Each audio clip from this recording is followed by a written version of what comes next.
right, welcome associates. Today we're in Fuel Cell 3. I'm Justin Reed, CPA, CFO advisor here with Practice CFO. And today we're going to be talking about your business plan and your marketing strategy. And when you're at the point that you're owning your own practice, one of your main areas of focus is going to be keeping that new patient flow consistent. And this is like turning on a water faucet. We want to turn that puppy on and we don't want it getting turned off. And by the way, we want that water to be clean, filtered water. And what does that mean? We want to be bringing in those patients that are the ideal types of patients that we want to work with. Okay, so in order to accomplish all of this, we need a solid game plan.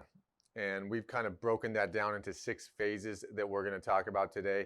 And each of these phases comprises kind of the meat and potatoes of what you'll be doing as a practice owner, okay? Many of the items that we're going to be covering today might fall a little bit outside of our scope, and you'll find that you'll work with a separate consultant, whether it's a marketing consultant or a practice management consultant, to really fine-tune your skills and your expertise in some of these areas. But our job here is to provide some context. We want to bring to your attention those factors that differentiate the average and mediocre practice owners from those that are super highly successful practice owners, okay? So today, let's go ahead. Let's jump right in to phase 1. And during this phase, the patient is learning about our practice. And this is where the marketing process all begins. Okay, how do we drive traffic into our practice? And before we even start to drive the traffic, we need to look at our practice and evaluate.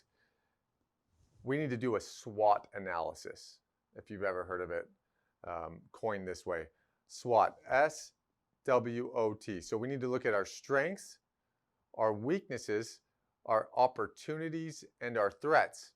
And by looking at each of these areas of our practice, it really helps us to hone in on, okay, what does our target patient population looks like? Because we know that certain demographics out there, certain patients are going to respond differently to the different marketing material that we're sending out.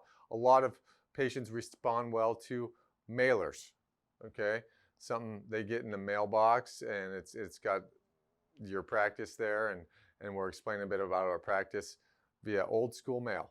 Others are going to respond better via social media. Okay, they're on Instagram, they're on Facebook, they're searching for their dentist in those avenues. And then we have others that might respond better, when they see your name out in the community. You have community events, and so the list goes on and on. But we need to be aware that the patients we're trying to attract, they're not all going to respond the same way. So because this is so critical, and every market is a little bit different and unique in that sense.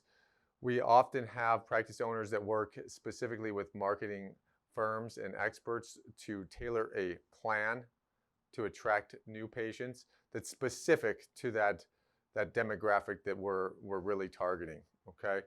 Now, there are some items that we can do to drive traffic, and these are really applicable to all practices, regardless of where we are, who we're trying to attract. One of them is our website and our logo. We need to have a clean website, something that's interactive, something that showcases our team, and that's easy for our patients to maneuver around. And we don't want to skimp in this area. These days, that's going to be one of, as soon as they Google and find you, they're going to click on your website. So we want that first impression of our website to be right on point, okay? Search engine optimization. Okay, what is this? This has to do with structuring our website in a way to where we have certain titles in there, certain words or links, or we need to be pushing through fresh content in order to continue to generate that organic internet search result that we're looking for. Essentially, we want our practice to come up higher in the Google search when the patients are looking for a dentist in their area. And this is something that we'll work with an IT consultant with, or maybe some type of a web page designer with. Okay. Word of mouth referrals. Sometimes these are our best sources of driving new traffic from a standpoint of, the quality of the patient that we're receiving, because they're hearing about your practice from somebody that they trust or somebody that they know.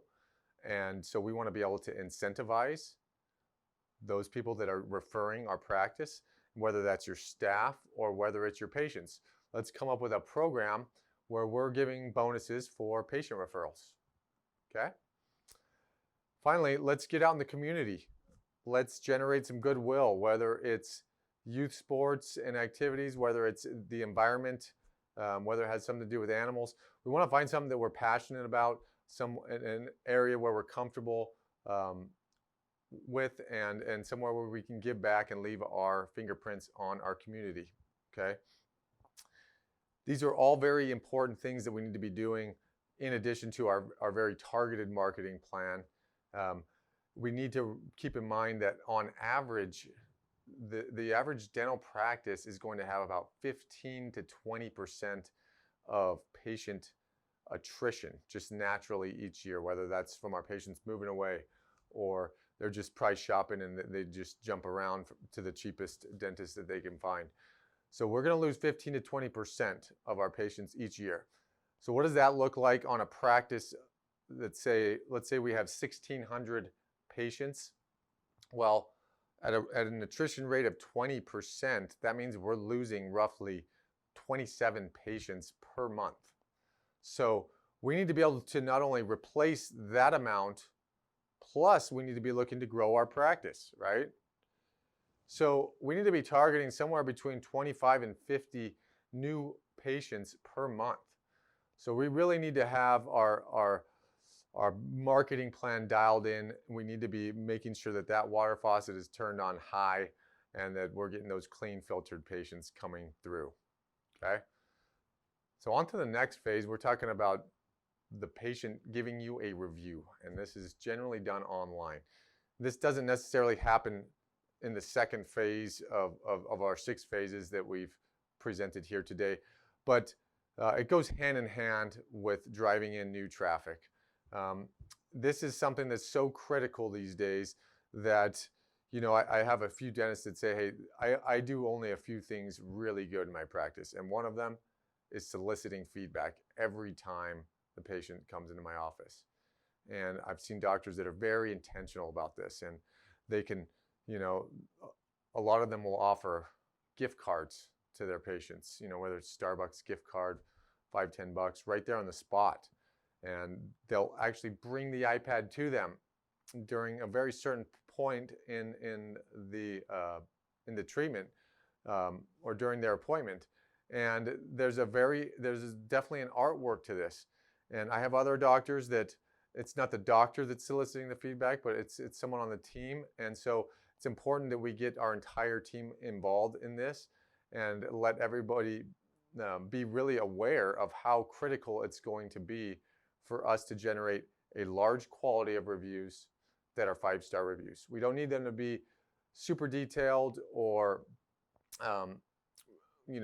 specific as to what they actually say about our practice. We're strictly going for volume, and we need high 5-star reviews. Okay, so really, it's important to be intentional about getting this type of feedback from our patients. Okay, so next, the patient has learned about our practice and they've called us and they're ready to schedule their first appointment.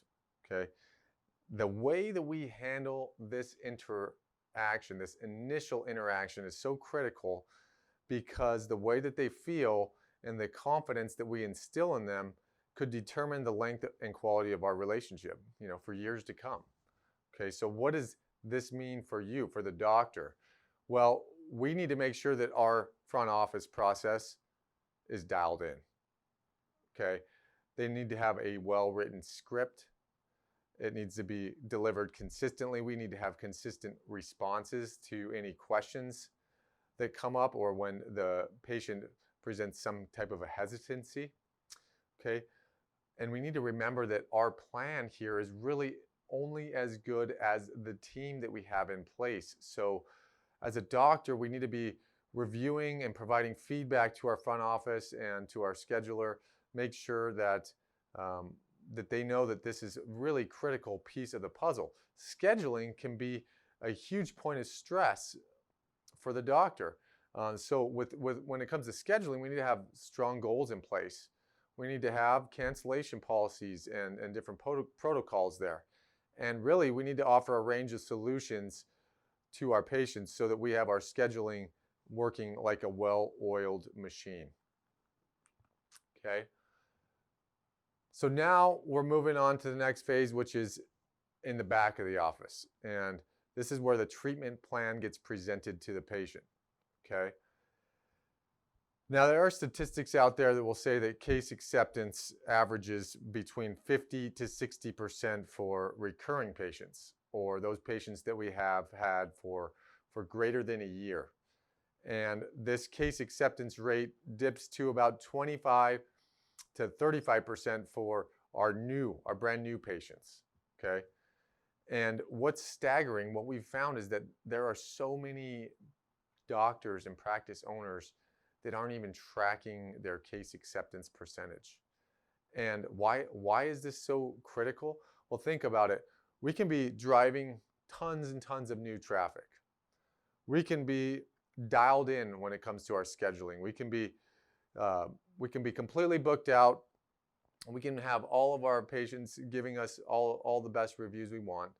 But at the end of the day, if we can't get our patients to buy off on the treatment plan we're presenting, then all of that cost is kind of sunk. It's all kind of wasted, because it's when they accept our treatments that we actually capitalize and we're able to earn on what we've done, all of those other marketing strategies that we've implemented up until this point.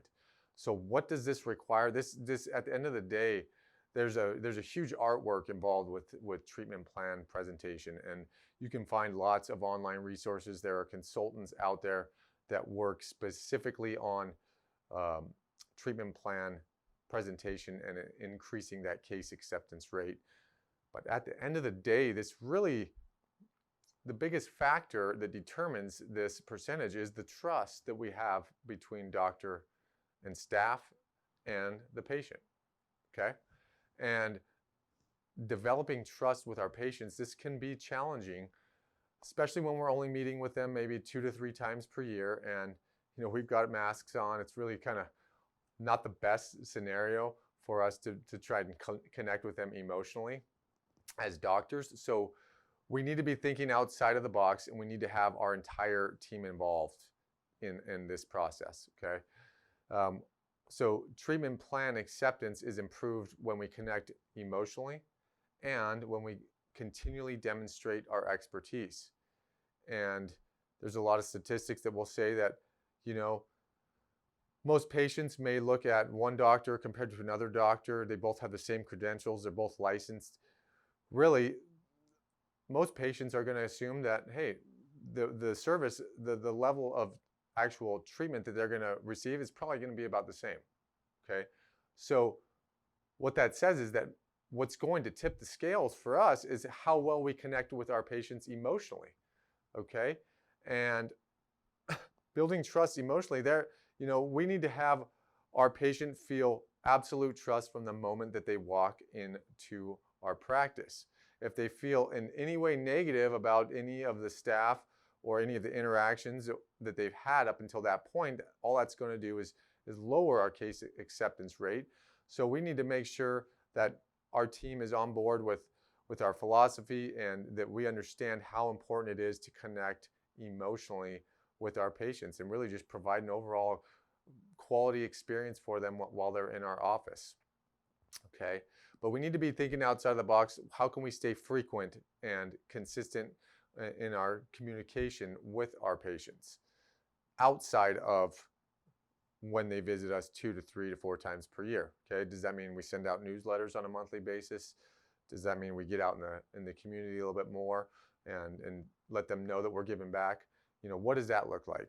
We need to develop that philosophy, okay? Now we're moving into the portion where the treatment is actually delivered. I'm not going to talk a whole lot about this one here. I'm not the expert. That's you.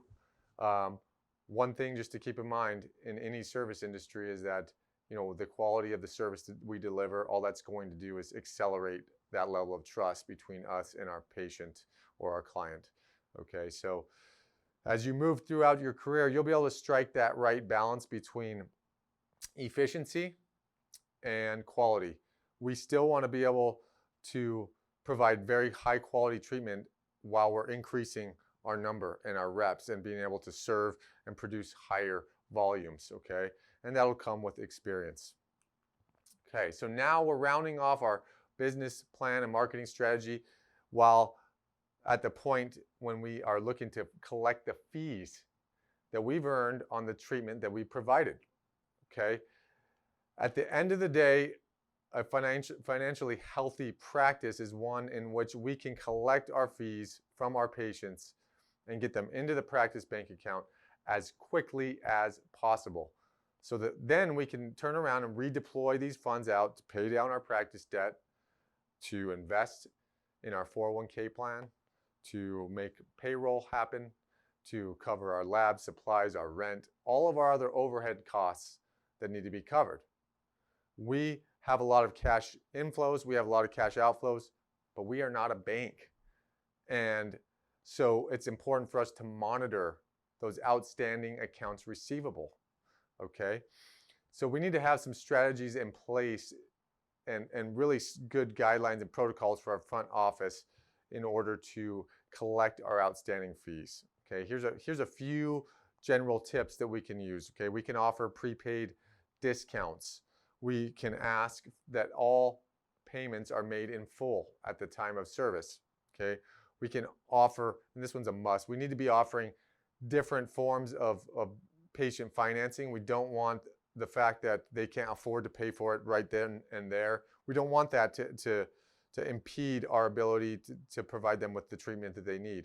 So care credit, and there's others that are out there that help with patient financing. We need to have other options available. We need to be billing more frequently. We need to have different staff members potentially involved with follow-up on outstanding amounts. Okay, we can consider reaching out to our patients via text, via social media, phone calls, in addition to our monthly bills, if we feel like we can connect with them better that way. And then finally, just something to keep in mind, the more courteous, the more friendly, the bigger our smiles are when we interact with our patients, the more they're going to look at us as family, the less likely they're going to be to not pay us for the services that we provided them with. And that's all part of that building the trust, okay? But at the end of the day, we need to be in the numbers as practice owners. We need to be monitoring our accounts receivable and following up and doing all that we can to get those fees into our practice as quickly as possible, okay? So that's all I've got for you today on business plan and marketing strategy. Remember, associates, you're on fire. Stay on fire, and we'll see you next time.